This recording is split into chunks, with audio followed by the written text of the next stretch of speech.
good morning.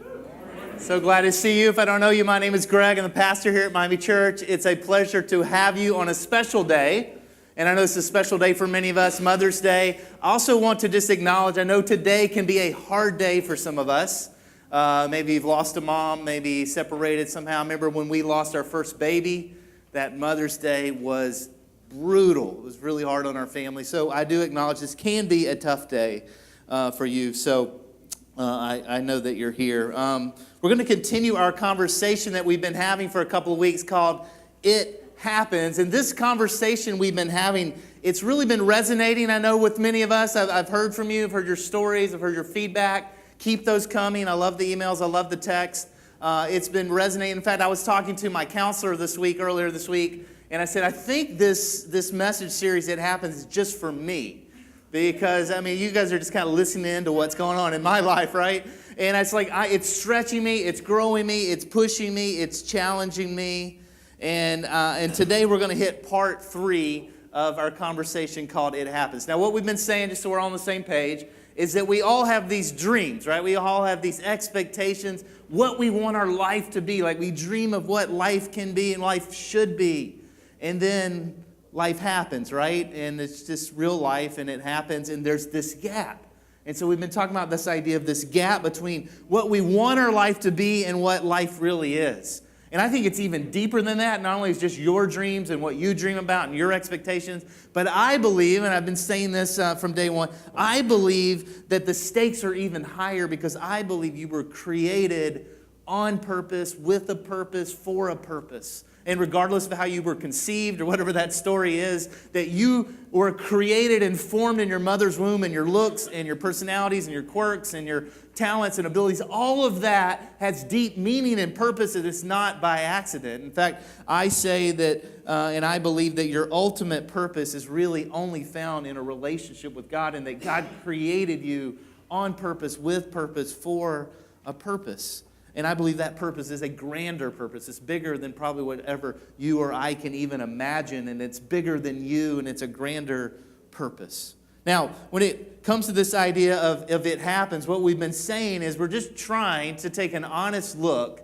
And we said from day one, our goal in this conversation is to shine a light on the biggest threats to the life that you really want to live, and then the keys to overcoming them. And what we've been trying to do as best as we can is to examine these core issues, these core threats that none of us really expect, but all of us face, and they haven't really been what we thought. And in week 1, we talked about this idea that it's so easy in life just to become jaded and cynical. And then last week in part 2, we talked about the idea of loneliness, and loneliness is really this epidemic. I mean, the percentages that almost 50% of people say, I am lonely. I don't have anyone in my life that I feel connected to. And we said last week that only 18% of people in the United States say they have someone they can talk to about their life and what's really going on in their life. Only 18%. If you missed 1 and 2, you can check it out on our YouTube channel there. It's all up there, and this one will be there as well. Now, when we talk about It Happens, there's kind of 2 ways you can kind of come at it, right? I mean, you know this already. But sometimes life just happens, right?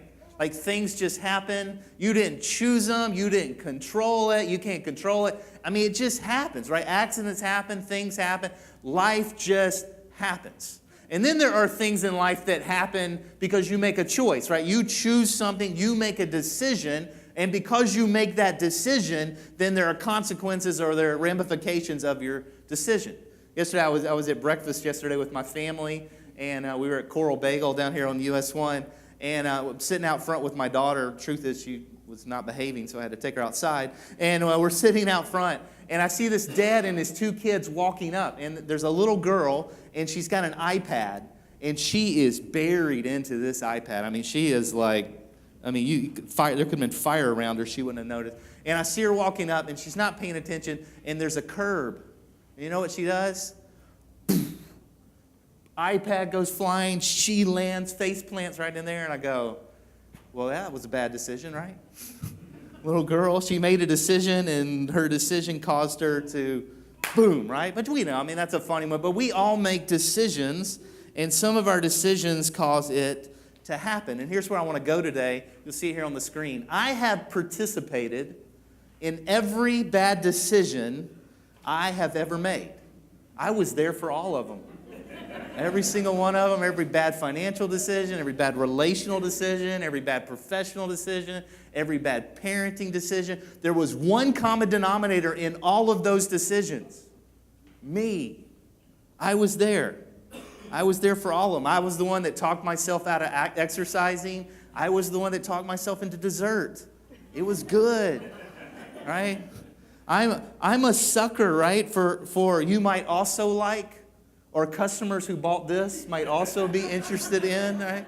That's me. I'm a sucker for that. And it's embarrassing. I've made some really terrible decisions. But here's the good news for me. I'm not alone today because of this. You have participated in every bad decision you have ever made. In fact, you're the mastermind of all your greatest regrets. You were there. All your spending decisions, financial decisions, parenting decisions, relational decisions, professional decisions, all of them, every bad decision you have ever made, you were there. And here's my big idea. This is where I want to unpack for just a few minutes this morning. You'll see it on the screen. We face our greatest leadership challenge. We face our greatest challenge every single morning in the mirror. And my greatest challenge is not my kids. It's not you. It's not my health. It's not my job. It's not my team. My greatest challenge is me. And I know I'm difficult to lead. I try every day. All right? Your greatest challenge is you. And you should know, right? Because you attempt to lead yourself every single day. And the one person that keeps you and me from living our dream, right? The one person that keeps us from fulfilling our grander purpose, that person is you. And it's true of all of us. Whether you're a mom today, or you're a dad, you're single, husbands, wives. I mean, if you're a follower of Jesus, been following him for years, maybe it's your first time at Miami Church, and you're just trying to figure this whole thing out. The truth is, all of us. And this is important because this is what keeps us from that gap, from where what we dream our life will be, our grander purpose, and where we really are. And this is like who I am and who I want to be. And this conversation about leading yourself well, it's not always fun because we realize, and I realize, that I've got so much more work to do. But here's why this is important. There's a lot of reasons why this is important, but here's a few reasons that I have that I think this is important. You'll see them on the screen. Number one is, you will never be a leader worth following if you don't lead yourself well. Now, just so we all know, I'm using the word leader here as the idea of influence, right? If you influence anyone, you are leading. So if you're a parent, you're influencing your kids. If you have coworkers, you influence your coworkers. If you have friends, you influence your friends. If you have classmates, you influence your classmates. And so you are influencing, right? So I use the word leader there. So if you want to be a leader worth following, whether it's at home, whether it's at your job, whether it's in the community or with your friends, then you have to lead yourself well. Now, to be clear, to be a leader, you don't have to be exceptional at self-leadership, right? I mean, you know this. I mean, there's people that are leaders in your life or people in authority in your life, and they're a mess. Like, they're just a mess personally. They're a disaster professionally. And maybe you work for one of these. Maybe you were raised by one of these. Maybe they teach your class. We all know leaders who are a mess personally, but they're still leaders. But here's the point. You have to be extraordinary self-leadership if you want to be a leader worth following. You have to be extraordinary in self-leadership if you want to be someone worth following. Now, we all experienced this early on. We didn't have words for it. We didn't really know what was going on. But we all experienced this early on growing up with our families. In fact, here's what I would say.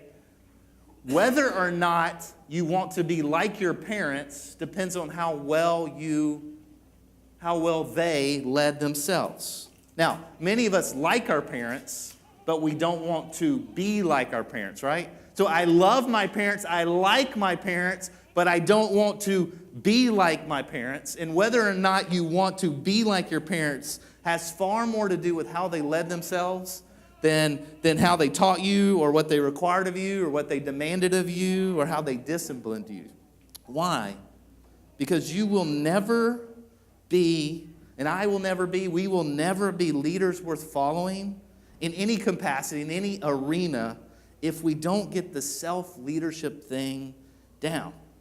Second reason this whole conversation about leading yourself is so important is this. Number 2, exceptional self-leadership is the key to sustained influence. Exceptional, put number 2 up there. There it is. Exceptional self-leadership is the key to sustained influence. Now, there's a difference between influence and authority, right? People can be an authority, but not an influence. And there's this direct connection between influence and how well a person leads themselves. Because how well a person leads themselves causes them to influence me, and they do that because I respect them.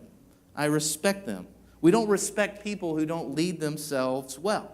And so if you want to leverage respect, if you want to gain respect, if you want to maintain respect, self-leadership is the name of the game. We know this, parents, moms, and dads.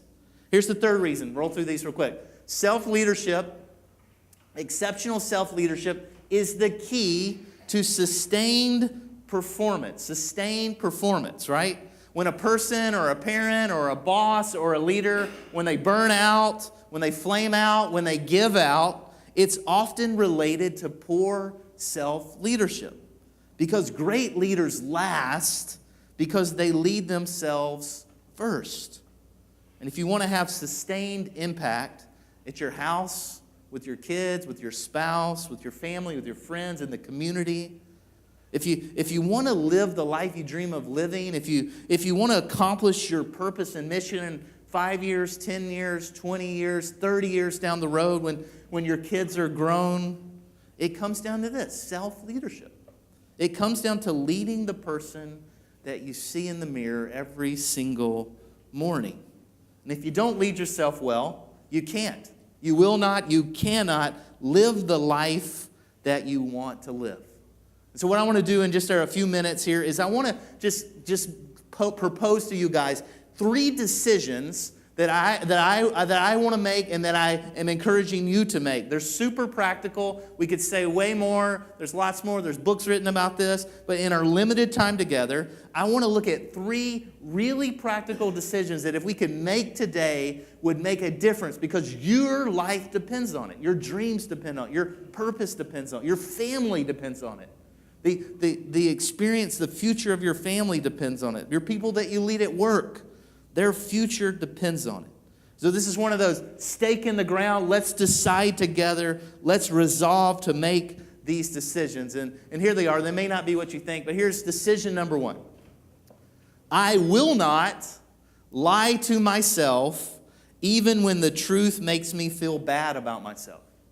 Can you guys say that out loud with me? Can you say that out loud with me? I will not lie to myself even when the truth makes me feel bad about myself. Now, this one's a little countercultural, right? But did you know there's something worse than feeling bad about yourself? You know what's worse than feeling bad about yourself? Hanging on to what's bad about yourself. All right? That's worse than feeling bad about yourself. In fact, I would say it's okay to feel bad about yourself if it motivates you to get rid of whatever it is you feel bad about yourself. Now, in the 7th century BC, there was this prophet by the name of Jeremiah, and he made this amazing statement. And even if you don't know much about the Bible, you've probably heard of this. And here's what he said. It's in Jeremiah 17:9. He said, "The heart is deceitful above all things and beyond cure. Who can understand it?" Now, I don't like this. I wish this were not true, actually. But I know it is because I know my heart. Your heart. He says, the heart is deceitful and beyond cure. I mean, it's really nice here, Jeremiah. There's no hope. There's no hope. He's saying, who can understand it? Who can understand it? And the answer to that is no one. This is why when I say things like this, I'm like, man, I just don't know why I did that. And Jeremiah's over in the corner going, hey, man, I do. Right? Like, I just don't know why I bought that. I just don't know why I said yes to that. I just don't know why I did that again and again. And Jeremiah's going like, I do. The heart is deceitful. Decision 1, I will not lie to myself even when the truth makes me feel bad about myself. And here's the sad part, and as I've been wrestling with this the past few months, you know who the easiest person to deceive is? Yeah. The easiest person to deceive is the person in the mirror. Nobody does a better job of selling something to me. In fact, if I go somewhere, the salesperson should just shut up because I'm selling it to myself. You just shut up and get out of the way. I'm going to buy this thing, right? I'm selling it in my head, right? But effective self-leadership requires brutal honesty to oneself. You can't lead yourself as long as you're lying to yourself. And here's a question I've started asking myself. I encourage you, every time you're getting ready to do something, and every time you're getting ready to make a decision, the question I've been asking myself is, why am I doing this really? Like, why am I really doing it? Like, why am I buying this? Why am I sending this? Why am I saying this? Why am I eating this? Why am I postponing this or avoiding this? What's really going on? Why am I wearing this? You're probably asking the same question too. Decision number one, I will not lie to myself even when the truth makes me feel bad about myself. Here's number two. Decision number two, I will prioritize what I value most over what I want now. Can you say that with me? I will prioritize what I value most over what I want now. Right. And you know this. What do great leaders do? Right? They think long term, right? They plan ahead. They think long range. I mean, great parents do this. Great friends do this. Great leaders, right? It's not just about now. It's not just about today, right? But it's more of a marathon approach. It's more of a long-term, long-range approach. The question I ask you is, where are you leading yourself? When you think about yourself, your life, where do you want to be in 5 years, in 10 years, 20 years? Like if you got small kids, where do you want to be when your kids are 20 or 30 years old? Like, where are you headed? And the answer should be, for us, it should be toward whatever it is we value the most. Not what we want now, but what it is we value the most. Because what we want now is rarely what we value the most, right? And if we fail to discover what we really value, you'll never get what you really want. Now, for those of us who are followers of Jesus, there's a twist here. It's even deeper, right? The stakes are even higher because Jesus calls out this bigger life in us. In fact, Jesus says to all of us, he says, hey, follow me. Right? In fact, if you're not a follower of Jesus today and you're not sure about the whole Jesus, the simple invitation to you is, hey, follow me. But for those of us who Jesus said, follow me, and we said, okay, and we've given Jesus our life and we're following Jesus, then what Jesus says is, hey, whatever it is I value, if you're really following me and I'm leading your life, whatever it is I value, then you must value as well. And he makes statements like this, like he did through his follower John. He says this, he says, John 13. He says, a new commandment I give you, love one another. As I have loved you, so you must love one another. Now, you guys, you've heard the golden rule, right? Moms, that your mom probably told you. What's the golden rule? Do unto others as they do unto you. And Jesus says that's a terrible rule. You know what the real rule is? The platinum rule. Do unto others as I have done unto you. Jesus says, don't do unto others like they've done unto you. Do unto others as I have done to you. As I have loved you, he says, so you must love one another. 35, he says, but by this, everyone will know that you are my disciple or my follower, right? If you have love for one another. How do people know if you're really truly a follower of Jesus, if you've really given your life to Jesus, right? There's no certificate or anything. It's by the way that you love others. In fact, years later, a guy named Paul, who became known as the Apostle Paul, he wrote a version of this. He wrote it, it's almost hard to believe the way that he wrote this, but he wrote this to the church in Galatians. And he says this, Galatians 5:6. The only thing that counts, at which I'm going like, Paul, you wrote a lot of stuff. Like you wrote like volumes of stuff. And you're saying the only thing that counts is what? Faith expressing itself through love. Faith expressing itself through love. Confidence in God expresses itself through love and concern for others. And Paul is saying, hey, if you're truly a follower of Jesus, you've really given your life to Jesus, let me tell you what God values. Let me tell you what Jesus values. And this is this idea of confidence in God expresses itself through love and concern for others. And this is where, if we're followers of Jesus, this is where we should be leading ourselves. This is part of this idea of a grander, bigger purpose. I mean, think about this. Here's a question for us. Would you be happy, right? Would you be happy with your life?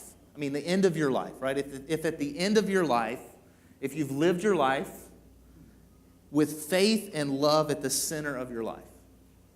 If you get to the end of your life and you say, hey, I've lived my life with faith and love at the center of my life, would you be happy? And I think the answer is yes, because every funeral I've ever attended tells me the answer is yes. I mean, I remember this funeral years ago in Chicago, and the pastor's up front like this, and there's a room full of people like this, and he is working hard. I mean, I'm back there like, bro, I feel so sorry for you. I mean, he is trying everything he's got to say something nice about this person, right? But there's not a lot to say. And I'm like, oh. And then I contrast that with a funeral I went to not long ago here in South Florida, and you couldn't shut people up. I'm there like, man, are we ever going to leave here? It's just person after person after person. Like, this person meant so much to me. This person loved me. This person did this for me. This person did. And I'm going like, man, it's a 4-hour funeral. This is brutal. Get me out of here, right? But what was it telling me? It was telling me that the value of a life is always measured in how much of it is given away. That the value of my life, the value of your life will always be measured in how much of your life is given away to others. And so if we're going to take a stake in the ground, decision number one is this: I will not lie to myself, brutal honesty, even when the truth makes me feel bad about myself. Decision number two, I will prioritize what I value most over what I want now. What do I really value over what I want now? Decision three, and the final one, is this: I will not attempt to lead myself by myself. I will not attempt to lead myself by myself. Now, I'm going to keep this one short because part two that we did last week, the whole idea of loneliness and community, I was fired up. I went off on that, and so I'm not going to repeat everything. But basically, we talked about this idea of the loneliness epidemic and that we were created for community, that the science behind this, the research behind this is we're hardwired for community. And the bottom line is you can't lead yourself by yourself. That you need other people, that God created you and me to do life with other people, and we need people to encourage us, we need people to challenge us, we need people to be there when we fall down to help pick us up. I remember years ago, I worked with students for a long time, middle school students primarily, and I used to just try to beat them over the head and try to teach them principles. I don't know if any of them listened. Most of them are in jail. No, I'm kidding, they're not. But I used to say this is what I would say to them: your friends determine the direction and the quality of your life. I mean, I would just like, boom. Your friends determine the direction. Choose your friends wisely because they're going to determine the direction and the quality of your life. I don't know if anybody listens. Here's how I would say this today if I were saying this to you. I'd say your community determines the direction and the quality of your life. Your community will determine the direction and the quality of your life. And you've got to have a community of people with similar values and common values. A community who's pushing you to be and do greater things than you think you can do on your own. You and I need people in our lives who will tell us the truth even when it hurts. Now, this is the genius of Jesus. We talked about this a little bit last week. I think this is the absolute genius of Jesus when Jesus came up with this idea of church. And again, I said this last week, and so I'll say it again. When I say the word church, right, we all have these images that come into our head. And these images, the one I've got is this building with these columns. It's a brick building with white doors. And you walk down the aisle, and it's got outdated carpet that was put there in the 50s and never been changed. And there's these long pews, right? And up at the front, some priest or pastor dude with a collar, right? And we have these images, right? We think church, that's church. And we said this last week. We said, that's not what that's not what he started. Right? His idea of church was simply a group of people united around him and his common mission who do life together and serve the community around them. And the genius of Jesus, when he did it, he's like, hey guys, I know how you're created. I know how you're wired, and you need community. You can't lead yourself by yourself. You're never going to accomplish the purpose and the mission that I put before you by yourself. You need other people. And it's why I believe Sunday gatherings here are so important. We don't just gather together for the sake of gathering. But we need this. It does something inside of our souls. It does something inside of us where we get together. It's why if you're a parent, that you should move heaven and earth to have your kids in our Miami Kids environment every single week. Because back there, every single week, there's adults, significant others, right? People besides parents that love on their kids and create these fun and safe environments where kids can learn about Jesus and find and follow Jesus. This is why we talk about these neighborhood teams all the time. The idea of getting into a team of people who live in some proximity to you and doing life together. I don't know what I would do without my Tuesday night neighborhood team. Because most of the time they walk in and I'm getting ready to throw one of my kids out the window or something, right? And I'm just like, if I had hair, I'd be pulling my hair out, right? And I'm just like, oh man, it's already Tuesday and life is winning. I'm defeated. And they all come in and they share about how their lives are defeated too. I'm like, good, I feel better. That's great. You got more problems than me. I'm feeling real. No, I'm just kidding. But we're able to encourage one another, right? We're able just to go, hey, we're in this together.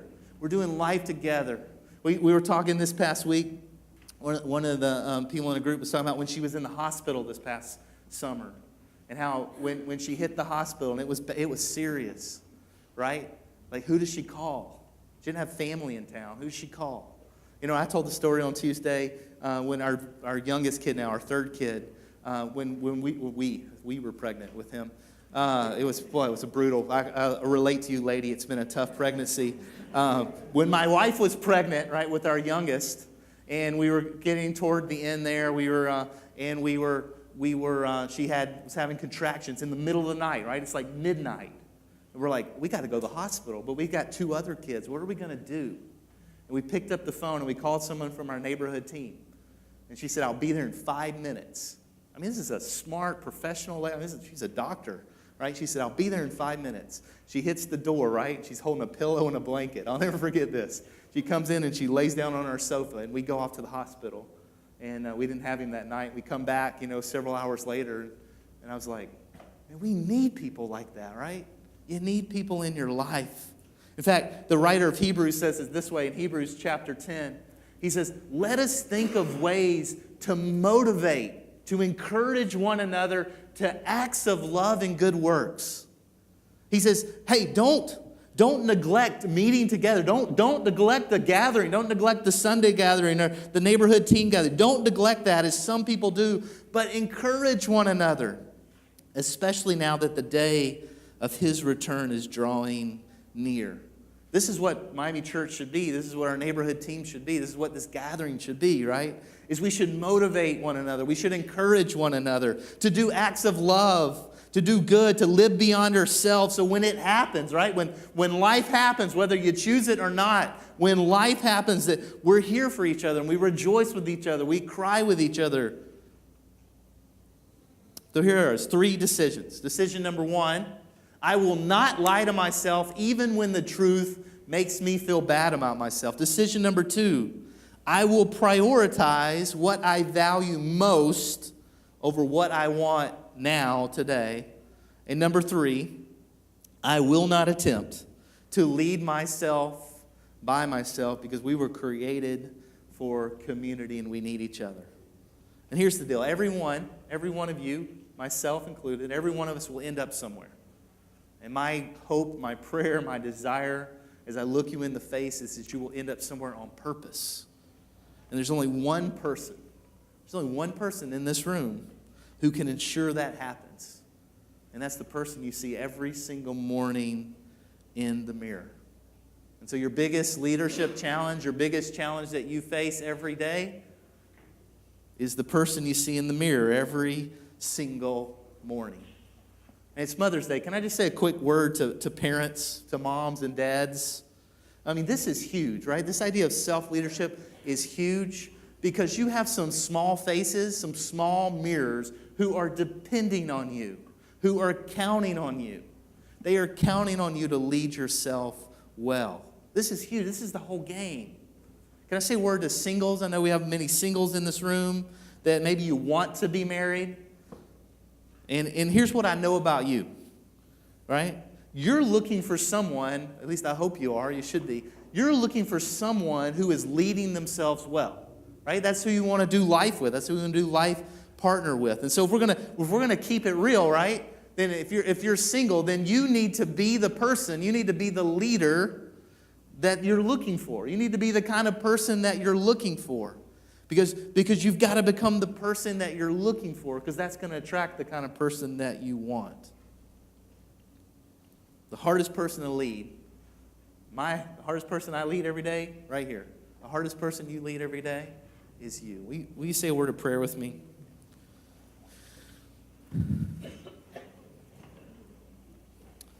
God, I thank you that you have a room full of people here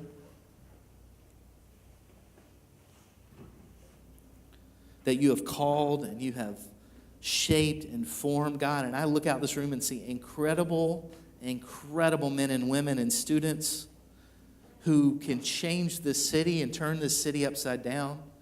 God, you can build amazing families and marriages, God.